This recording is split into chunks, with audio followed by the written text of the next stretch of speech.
श्री जगन्नाथ संस्कृति परिषद पक्षर श्री नीलकंठेश्वर मंदिर बीडीए चंद्रशेखरपुर भुवनेश्वर ठारे 219तम कथामृत कार्यक्रम अनुष्ठित होई। कार्यक्रम रविवार अनुष्ठित होता। सभापति संजीता महांती और संपादक डॉक्टर नारायण महापात्र संयोजन नीलकंठेश्वर मंदिर भुवनेश्वर ठारे श्री जगन्नाथ संस्कृति परिषद पक्षर 219तम कथामृत और भजन कार्यक्रम अनुष्ठित होई। आज भजन कार्यक्रम के लक्ष्मी नारायण सौदामिनी पंडा तनुश्री जेना पुष्पलता राउतराय बिंबाधर पंडा भारती भूषण पट्टनायक प्रमुख भजन गाइथिले।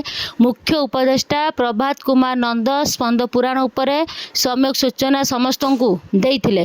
आयोजक श्री त्रिलोचन नायक को आज कथामृत कार्यक्रम निमंते सहयोग करथिबारु धन्यवाद जणाइथिले। प्रवक्ता प्रशांत कुमार मिश्र स्पंद पुराण अनुजाई श्री जगन्नाथଙ୍କ विषय प्रांजल भाव समस्त को जणाइथिले। ଏହି ଅବସରରେ ଉପସଭାପତି ରବି ନାରାୟଣ ମହାପାତ୍ର, ଉପଦେଷ୍ଟା ବାଳକୃଷ୍ଣ ପଣ୍ଡା, ଉପଦେଷ୍ଟା ରବି ନାରାୟଣ ମିଶ୍ର, ଗୌରାଙ୍ଗ ନାୟକ ଏବଂ ସମ୍ପାଦକ ଡକ୍ଟର ନାରାୟଣ ମହାପାତ୍ର, ଅକ୍ଷୟ ସାହୁ, ବଂଶୀଧର ନାୟକ, ଶ୍ରୀନିବାସ ରାଓ ଓ ମନୋରଞ୍ଜନ ମହାନ୍ତି, ସନ୍ଧ୍ୟାରାଣୀ नायक प्रमुख और मंदिर समस्त कर्मकर्ता उपस्थित रही सहयोग करते। शेष में समस्ते मिसी प्रसाद सेवन करते। श्री जगन्नाथ संस्कृति परिषद भुवनेश्वर ओडिशा।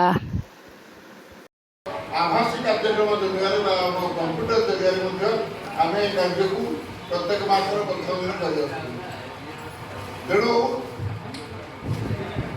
जगन्नाथ संस्कृति परिषद लक्ष्य हूँ जगन्नाथ भावर प्रचार प्रसार करवा से भावर